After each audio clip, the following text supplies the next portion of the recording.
surface, he looks calm and ready to drop.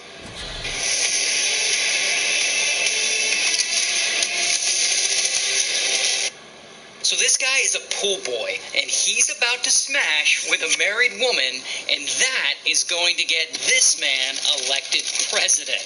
Let me explain. Now, the pool boy, let's just call him Pool Boy. And Pool Boy, he's a 20-year-old college student working as a pool attendant at a fancy hotel in Miami. And one day, he's at work attending to the pool when he notices this woman, Becky with an eye. And Becky with an eye is not only staring at him, but she's low-key taking pictures of him. And so Pool Boy goes over and they start chatting and they're checking each other out. And even though Becky with an eye is more than twice his age, Pool Boy thinks she is fine.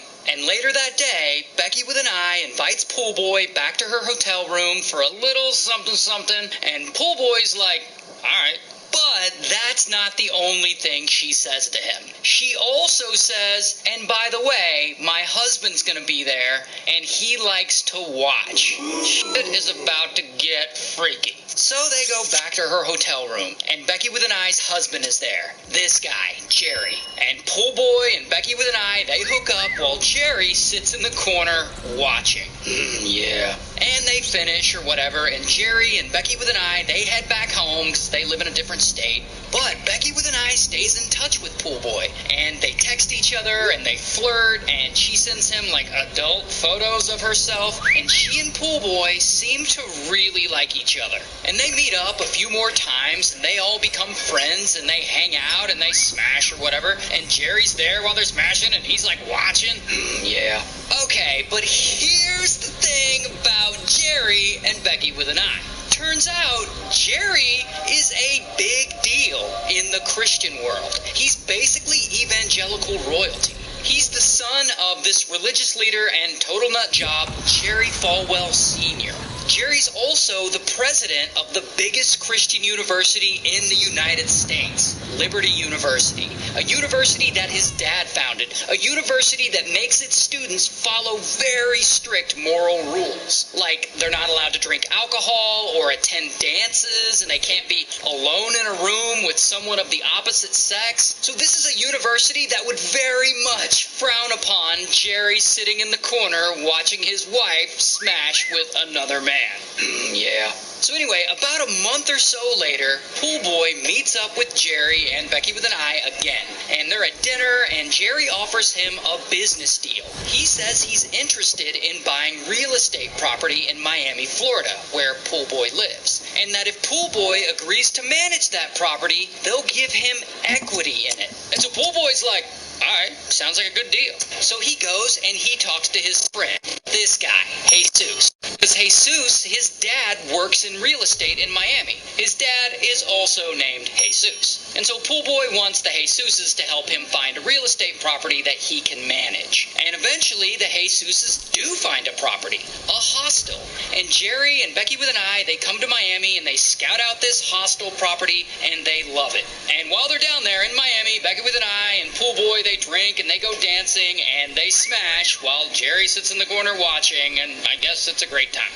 Yeah. So anyway, they buy this hostel for $4.6 million, and Jerry asks Pool Boy to manage it, and he offers him 24% equity in the company. It's a pretty good deal for him. And so soon enough, Pool Boy starts running this hostel, and he's doing a pretty good job. And he and Becky with an eye, they're still texting and whatnot, and everyone involved in this relationship seems to be getting exactly what they want. Yeah.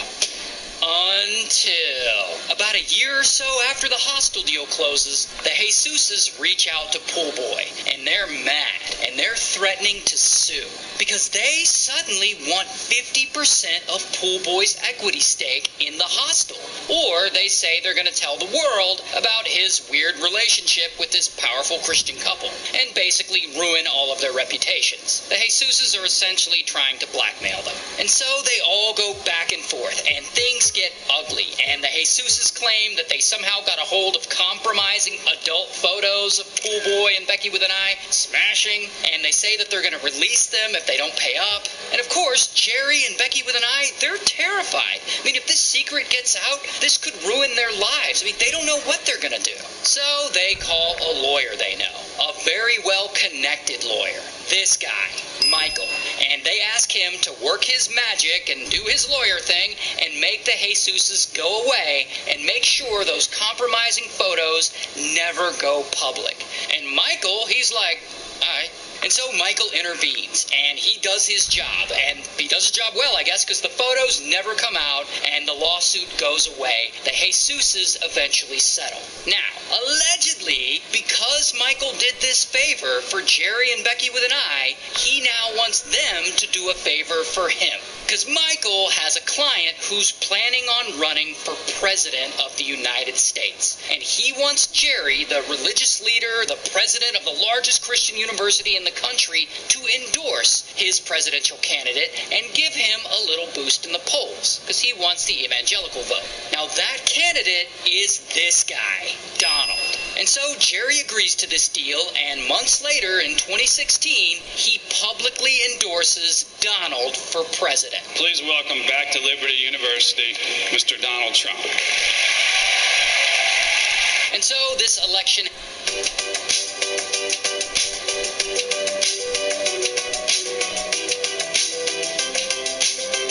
happens, and Donald doesn't get more votes than his opponent, but because of the way the electoral system is set up in the United States, he does win enough states, and he eventually goes on to become president. And 81% of evangelicals who voted in that 2016 election voted for Donald. So Jerry's endorsement very likely helped that. Now, here's where it all gets crazy. Remember that hostel that pool boy is running in Miami? Well, that hostel is actually LGBTQ friendly. And one day, a reporter gets an anonymous tip to look into it. So this reporter starts investigating this hostel, and they start wondering, why would Jerry, this Christian evangelical leader, own a hostel in Miami that's LGBTQ friendly? And also, who is this pool boy they've been known to hang around and do business with? Yeah, who indeed? So then, the next year, bam, BuzzFeed, of all places, publishes a story about Jerry, and it also names Pool Boy. And the public reads this, and they start to suspect that there's a sexual component to this relationship.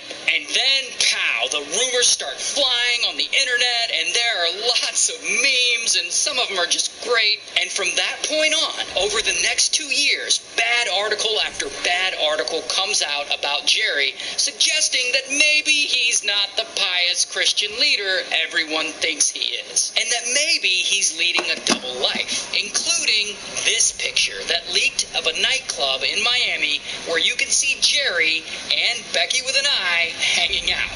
But then, to make it worse, one day, kaboom! Jerry posts this photo on his Instagram. Now, this photo is of him and his wife's assistant, and they both got their pants undone, and it looks like he has alcohol in his hand. Now, he posted this photo himself, and he says it's part of a Trailer Park Boys Halloween costume. But whatever, it's enough to make people go, bro, what the fuck are you doing? Aren't you the head of the biggest Christian university in the United States? What are you doing with this woman with your pants undone? And is that pool boy story even true? Like, is your wife smashing with this pool boy while you watch? Yeah. And now at this point, the board at Liberty University, they are pissed, and they are tired of all this nonsense. And they put Jerry on indefinite leave. Then, shortly after that, Jerry has to come out to the media, and he admits that, yeah, something freaky had been going on with the pool boy. But he blames 100% of it on his wife, Becky with an I. According to him, he says that not that he was hanging out in the corner watching his wife smash with another man, but that his wife was cheating on him with the pool boy behind his back. Sure, Jerry. Anyway, regardless, eventually, Jerry gives up and he resigns as president of Liberty University. And all the while, continuing to publicly blame it all on his wife. And they're still together, by the way, to this day. And here's what they look like in real life.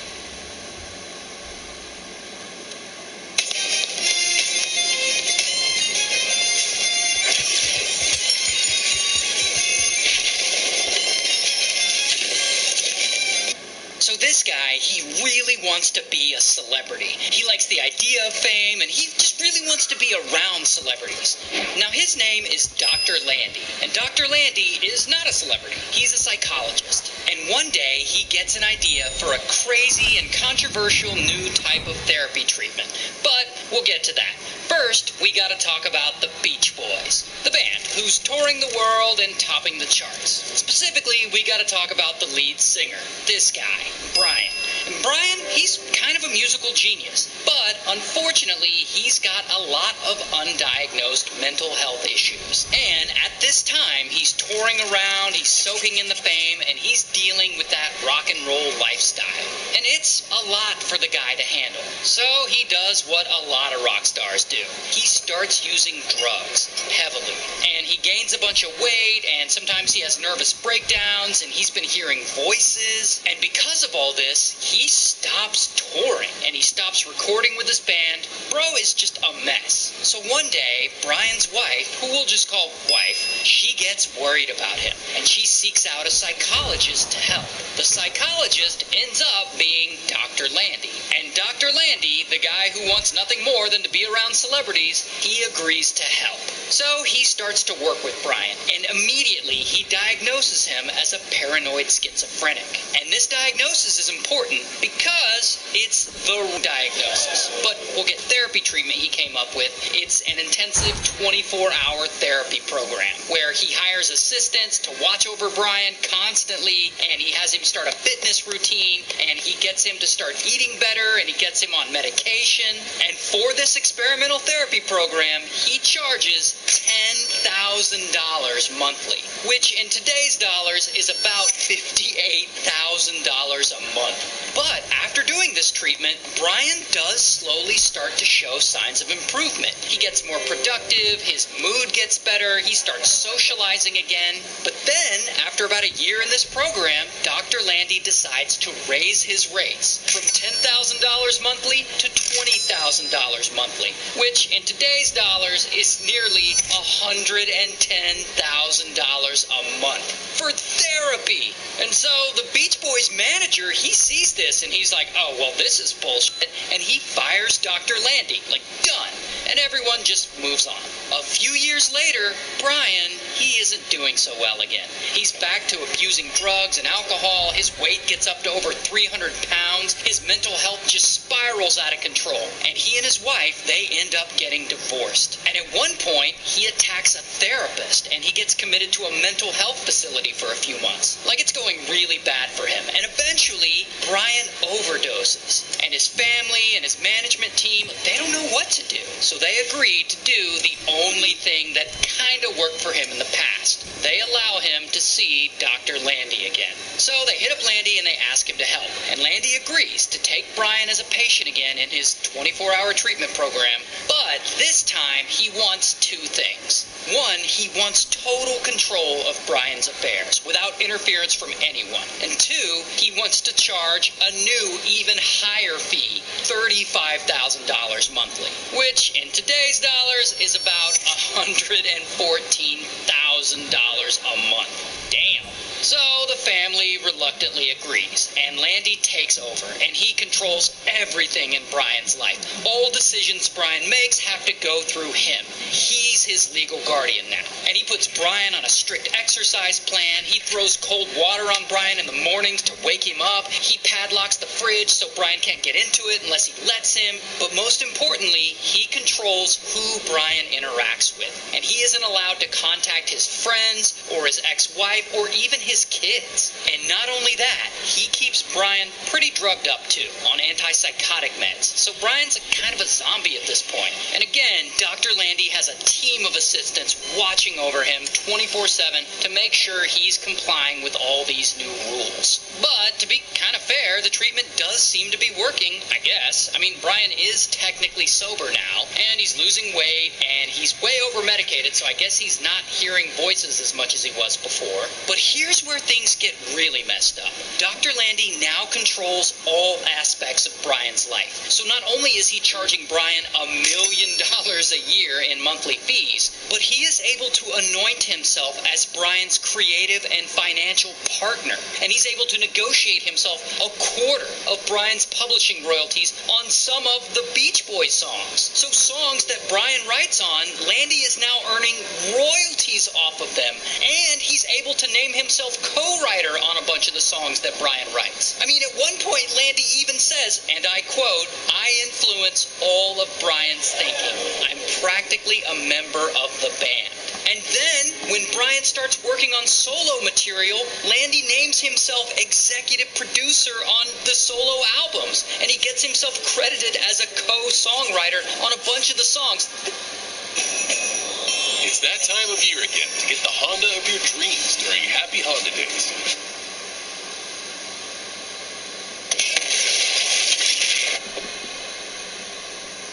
So this woman pulls a